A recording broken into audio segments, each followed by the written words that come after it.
Hi friends, അസ്സലാമു അലൈക്കും.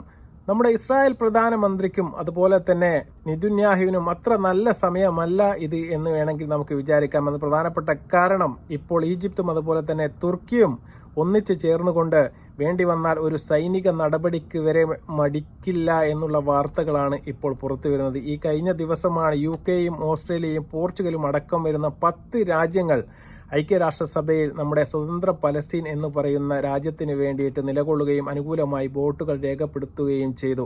അതിൽ പ്രകോപിതനായ ശേഷം നമ്മുടെ നെതന്യാഹു എന്ന് പറയുന്ന ഒരു ഭരണകർത്താവ് നടത്തിയ പരാമർശം എന്ന് പറയുന്നത് വളരെ മോശമായ ഒരു പരാമർശമായിരുന്നു. ഒരു രാജ്യത്തലവനും യോജിക്കാത്ത രീതിയിലുള്ള ഒരു തൻ്റേടിയായ ഒരു വൃത്തികെട്ട രീതിയിലുള്ള ഒരു മനുഷ്യന്റെ വായിൽ നിന്ന് വന്ന വർത്തമാനങ്ങളാണ് അദ്ദേഹം പറഞ്ഞത്.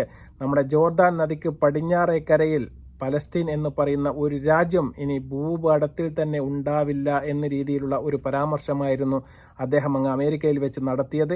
വളരെ വിമർശനങ്ങൾക്ക് വഴിവെച്ച ഒരു പ്രസ്താവനയായിരുന്നു അത് എന്നുള്ളതാണ്. സ്വന്തം രാജ്യത്ത് നിന്ന് പോലും അതുപോലെ തന്നെ സഖ്യകക്ഷികളിൽ നിന്ന് പോലും, ചുരുക്കി പറഞ്ഞാൽ അമേരിക്കയിൽ നിന്ന് പോലും തന്നെ വലിയ ഒരു പിന്തുണ കിട്ടാത്ത ഒരു പ്രസ്താവനയായിരുന്നു അത് എന്നുള്ളതാണ്. അതിൽ പ്രകോപിതരായിട്ട് മറ്റു രാജ്യങ്ങളെല്ലാം തന്നെ വലിയ വിമർശനങ്ങൾക്ക് നമ്മുടെ നെതന്യാഹു എന്ന് പറയുന്ന പ്രധാനമന്ത്രി ഇരയാകേണ്ടി വരികയും ചെയ്തു എന്നുള്ളതാണ്.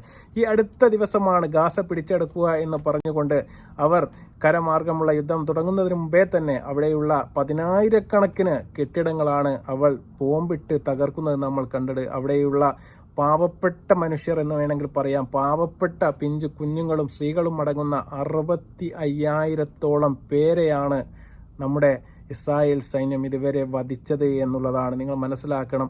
അവിടെയുള്ള ഹമാസ് എന്ന് പറയുന്ന തീവ്രവാദികളെ വധിക്കുക എന്ന പേരും പറഞ്ഞുകൊണ്ട് അവിടെയുള്ള സാധാരണക്കാരായ, വളരെ സാധാരണക്കാരായ, ഭക്ഷണത്തിന് പോലും ബുദ്ധിമുട്ടുന്ന തരത്തിലുള്ള അത്രയും സിവിലിയൻ ജനങ്ങളെയാണ് നമ്മുടെ ഇസ്രായേൽ സൈന്യം ഇപ്പോൾ കൊന്ന് കൂട്ടിയിരിക്കുന്നത് എന്നുള്ളതാണ്.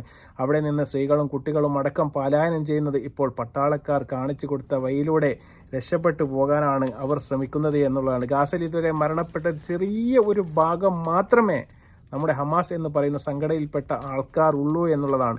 അവർ ഭൂരിഭാഗവും നഗരങ്ങൾ കേന്ദ്രീകരിച്ചാണ് പ്രവർത്തിക്കുന്നത്. അതിൽപ്പെട്ട ചെറിയ ചില ആൾക്കാർ മാത്രമാണ് ഇത്തരം ഗ്രാമങ്ങളിൽ താമസിക്കുന്നത്. അവരെ വകവരുത്തുക എന്ന ഉദ്ദേശത്തോടു കൂടി ബോംബിട്ട് തകർക്കുന്നത് സാധാരണക്കാരുടെ മേത്താണ് എന്നുള്ളത് കൂടി നിങ്ങൾ മനസ്സിലാക്കേണ്ടതുണ്ട്. അങ്ങനെയാണ് ഈ ഹമാസ് എന്ന് പറയുന്ന ഈ സംഘടന രൂപം കൊണ്ടത് എന്ന് നിങ്ങൾ മനസ്സിലാക്കണം. 1987 ഈ ഇസ്രായേലിൻ്റെ അധിനിവേശത്തിനെതിരെയാണ് എല്ലാവരെയും ബോംബിട്ടും കൊന്നും കളയുന്ന സന്ദർഭത്തിൽ അവർക്ക് അവരുടെ ഉപ്പ മരണപ്പെടുന്നു, അല്ലെങ്കിൽ അവർ സഹോദരി മരണപ്പെടുന്നു, അല്ലെങ്കിൽ ഭാര്യ മരണപ്പെടുന്നു. അപ്പോൾ അവർക്ക് തീർച്ചയായിട്ടും ഇതിന് പകരം ചോദിക്കണം എന്ന ഒരു വാശി അവരുടെ ഉള്ളിൽ ഉടലെടുക്കും.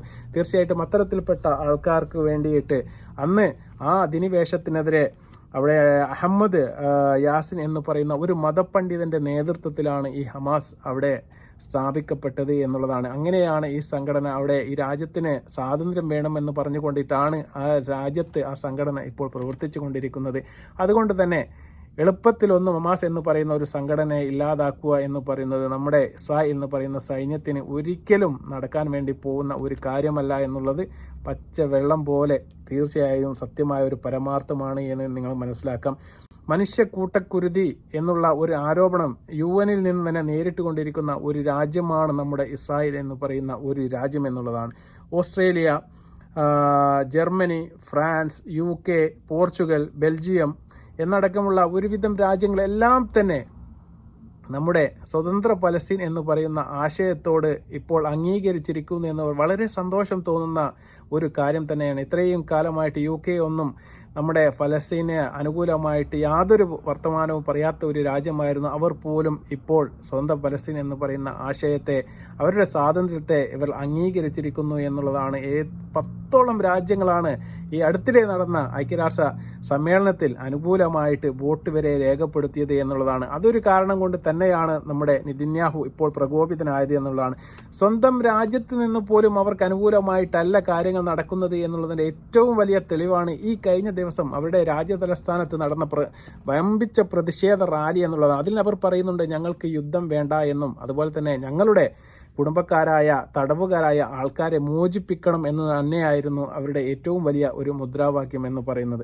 അപ്പോൾ മുസ്ലിമീങ്ങളായ ആൾക്കാരാണ് ഇത് കേൾക്കുന്നതെങ്കിൽ നമ്മൾ റസൂൽ കരീം സല്ലല്ലാഹു അലൈഹി വസല്ലമ നമ്മോട് പറഞ്ഞിട്ടുണ്ട്, ഖിയാമത്ത് നാളിൻ്റെ അവസാന ഘട്ടത്തിലേക്ക് എത്തുന്ന സമയത്ത് ചില അടയാളങ്ങൾ തീർച്ചയായിട്ടും നമുക്ക് കാണാൻ വേണ്ടി സാധിക്കുമെന്നും അത്തരം സമയത്ത് നമ്മുടെ നെതന്യാഹു ഇപ്പോൾ പറഞ്ഞ ഈ ഒരു കടലിൻ്റെ പടിഞ്ഞാറ് വശത്ത് ജൂതന്മാരും അതുപോലെ തന്നെ കിഴക്ക് വശത്ത് നമ്മുടെ മുസ്ലിങ്ങളും തമ്മിൽ ഒരു യുദ്ധമുണ്ടാവുമെന്ന് റസൂൽ കരീം സല്ലല്ലാഹു അലൈഹി വസല്ലമ 10,000 വർഷങ്ങൾക്ക് മുമ്പേ തന്നെ നമ്മോട് പറഞ്ഞിട്ടുണ്ട് എന്നുള്ളതാണ്. ആ യുദ്ധത്തിൽ മുസ്ലിമീങ്ങൾ വിജയിക്കും, വിജയക്കൊടി പാറിക്കുമെന്നും ജൂതന്മാർ പേടിച്ച് ഓടുകയാണ് ചെയ്യുക എന്നും പറഞ്ഞിട്ടുണ്ട്. ആ സമയത്ത് അവർ പേടിച്ച് ഓടിയിട്ട് ഒളിക്കുന്നത് മരങ്ങളുടെയും അതുപോലെ തന്നെ ഈ പാറക്കല്ലുകളുടെയും ഇടയിലായിരിക്കും എന്ന് പറയുന്നുണ്ട്. എല്ലാ പാറക്കല്ലുകളും മരങ്ങളും എല്ലാം ഇതാ ഇവിടെ ഒരു ജൂതൻ ഒളിച്ചിരിക്കുന്നുണ്ട് എന്ന് പറഞ്ഞ് നമ്മെ കാണിക്കുമെന്നും അദ്ദേഹം പറഞ്ഞു. എന്നാൽ അതിൽ ഒരു മരം മാത്രം നമുക്ക് അത്തരം അക്രമികളെ അല്ലെങ്കിൽ ജൂതന്മാരെ കാണിച്ചു തരില്ല എന്ന് പറയുന്നുണ്ട്. ഓർക്കത്ത് എന്ന് പറയുന്ന ഒരു മരമാണ് അത് എന്നുള്ളതാണ്. ഇത്തരം കാര്യങ്ങൾ എല്ലാം തന്നെ ജൂതന്മാർ മുൻകൂട്ടി മനസ്സിലാക്കിയതിന് ശേഷം ഇന്ന് ഇസ്രായേൽ അധിവസിക്കുന്ന ആൾക്കാരാണെങ്കിൽ നിങ്ങൾക്ക് മനസ്സിലാക്കാൻ വേണ്ടി സാധിക്കും, ഓരോ വർഷവും 10,000 ഓർക്കത്ത് മരങ്ങളാണ് അവർ അവരുടെ രാജ്യത്ത് നട്ടുപിടിപ്പിക്കുന്നത് എന്നുള്ളതാണ്. അതിൻ്റെ ഒരു ഉദ്ദേശം എന്ന് പറയുന്നത് ഇത് സംഭവിച്ചേക്കാം എന്നുള്ള ഒരു ഭയം ഏത് സമയവും അവരുടെ ഉള്ളിൽ നിലകൊള്ളുന്നത് കൊണ്ട് തന്നെയാവണം ആ രാജ്യത്ത് തീർച്ചയായിട്ടും ഇത്തരം മരങ്ങൾ സ്വാഭാവികമായിട്ടും നട്ടുപിടിപ്പിച്ചു കൊണ്ടേയിരിക്കുകയാണ് എന്നുള്ളതാണ് യാഥാർത്ഥ്യം. എന്നാൽ അവരുടെ നാശത്തിൻ്റെ തുടക്കം ഇപ്പോൾ കുറിച്ചിരിക്കുകയാണ് എന്നുള്ളതാണ്. ഈ ഗാസയിലുള്ള ഈ ആക്രമണത്തിൻ്റെ ഫലമായിട്ട് ആൾക്കാർ കുടിയേറി പാർക്കാൻ വേണ്ടി പോകുന്ന സ്ഥലം എന്ന് പറയുന്ന ഈജിപ്താണ്. എന്നാൽ അവിടെ വഴി അടച്ചുകൊണ്ട് സൈനികർ നേരത്തെ തന്നെ നിലയുറപ്പിക്കുകയും ചെയ്തിരുന്നു. എന്നാൽ നമ്മുടെ ഇസ്രായേൽ എന്ന് പറയുന്ന രാജ്യം ഈ കഴിഞ്ഞ ദിവസമാണ് ഖത്തർ എന്ന് പറയുന്ന ഒരു രാജ്യത്തിൻ്റെ പരമാധികാരത്തിൻ്റെ മുകളിൽ കയറിക്കൊണ്ട് അവരെ ആക്രമിക്കുന്നത് നമ്മൾ കണ്ടത്. എന്നാൽ അടുത്ത ടേം എന്ന് പറയുന്നത് തുർക്കിയാണ് എന്നുള്ളത് എല്ലാവർക്കും വളരെ പച്ചയായ യാഥാർത്ഥ്യമാണ്, എല്ലാവർക്കും മനസ്സിലാക്കാവുന്ന കാര്യമാണ്. അതുകൊണ്ട് തന്നെ ഇപ്പോൾ ഈജിപ്തിൻ്റെ കൂടെ തുർക്കി കൂടി ചേർന്ന് കൊണ്ടിരിക്കുകയാണ് എന്നുള്ളതാണ്. ഇനി നമ്മുടെ ഇറാനും കൂടി ആ ഒരു പക്ഷത്തേക്ക് ചേരുകയാണെങ്കിൽ അവരുടെ ഒന്നിച്ചുള്ള ഒരു ആക്രമണത്തെ തടയാനുള്ള ഒരു കഴിവ് തീർച്ചയായിട്ടും നമ്മുടെ ഇസ്രായേൽ എന്ന് പറയുന്ന ഈ സംവിധാനത്തിന് കേൾവി പോലും കാണില്ല എന്നുള്ളതാണ്. അത് താങ്ങാൻ വേണ്ടി സാധിക്കുകയില്ല. പണ്ടൊക്കെ നമ്മുടെ ഈജിപ്തുമായുള്ള യുദ്ധത്തിൽ എല്ലാം തന്നെ നമ്മുടെ ഇസ്രായേലായിരുന്നു വിന്നിക്കൊടി പാറിച്ചിരുന്നത്. പക്ഷേ ആ കാലമൊക്കെ മാറി എന്നുള്ളതാണ്. അമേരിക്കയിൽ നിന്ന് വാങ്ങിക്കൂട്ടിയ വെടിക്കോപ്പുകളും അതുപോലെ തന്നെ പോർ വിമാനങ്ങളും എല്ലാം തന്നെ ഈജിപ്തിൻ്റെ കൈവശം ധാരാളം ഉണ്ട് എന്നുള്ളതാണ്. അതുപോലെ തന്നെ മിസൈലുകളും മറ്റ് നൂതന സാങ്കേതിക വിദ്യകളടക്കം ഏകദേശം 6 ലക്ഷത്തോളം സൈനികർ നമ്മുടെ തുർക്കിയുടെ വക്കത്തും അതുപോലെ തന്നെ 5 ലക്ഷത്തോളം സൈനികർ നമ്മുടെ പറയുന്ന ഈജിപ്തിൻ്റെ വക്കത്തുമുണ്ട്. അപ്പോൾ 10-12 ലക്ഷത്തോളം സൈനികർ അവരുടെ പക്ഷത്ത് ഇപ്പോൾ നിലയുറപ്പിക്കുന്നുണ്ട്. തീർച്ചയായിട്ടും അത്തരം ഒരു യുദ്ധം വരികയാണെങ്കിൽ യാതൊരു കാരണവശാലും നമ്മൾ ഇസ്രായേൽ എന്ന് പറയുന്ന രാജ്യത്തിന് പിടിച്ചു നിൽക്കാൻ വേണ്ടി സാധിക്കുകയില്ല എന്നുള്ളത് ഒരു യാഥാർത്ഥ്യം തന്നെയാണ്. അതുകൊണ്ട് തന്നെയാണ് നെതന്യാഹു എന്ന് പറയുന്ന പ്രധാനമന്ത്രി പേടിച്ചുകൊണ്ട് അമേരിക്കയോട് ഈ സൈനിക നടപടി നിർത്തിവെക്കണമെന്ന് ഈജിപ്തിനോട് ആവശ്യപ്പെടാൻ വേണ്ടിയിട്ട് നെതന്യാഹു ഇന്ന് തന്നെ നമ്മുടെ ട്രംപിനോട് ആവശ്യപ്പെടുന്നത് നമ്മൾ കണ്ടു.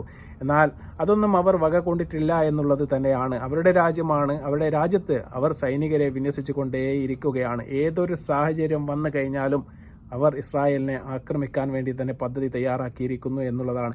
അതിൽ നമ്മുടെ തുർക്കിയും അതുപോലെ തന്നെ ഇനി നമ്മുടെ ഇറാനും കൂടി ചേരുന്നതോടുകൂടി ആ ഭാഗം ഒരുപാട് ശക്തിപ്പെടുക തന്നെ ചെയ്യും.